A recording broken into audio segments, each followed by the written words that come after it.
Hello বন্ধুরা, চলে এসেছি একটা মিনি ব্লগ নিয়ে। কেমন আছো তোমরা? পড়েছে গাইস, কি বলবো।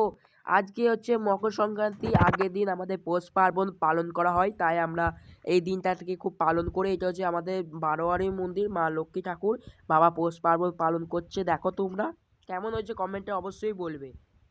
তোমাদের ওইদিকে যদি এই জিনিসটা পালন করা হয় অবশ্যই বলবে। এইটা হচ্ছে আমাদের বারোয়ারি মন্দির, মা দুর্গা ঠাকুর। এইটা হচ্ছে আমাদের একটা ফাঁকা জায়গা।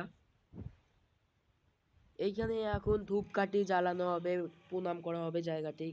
পৌষ পার্বণ মানে আমাদের আগের দিন মকর সংক্রান্তি। আমাদের বাড়ির রাস্তায় অন্ধকারে শঙ্খ বাজাচ্ছি, দেখবা কি করে শঙ্খ। হরিতলায় শঙ্খ বাজাচ্ছি, দেখতে পাচ্ছ শঙ্খ বাজানো দেখে নাও।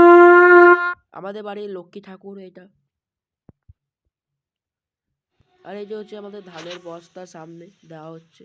সো গাইস, ভিডিওটা আসলে ভালো লাগলে লাইক শেয়ার কমেন্ট আর সাবস্ক্রাইব করতে কেউ ভুলবে না।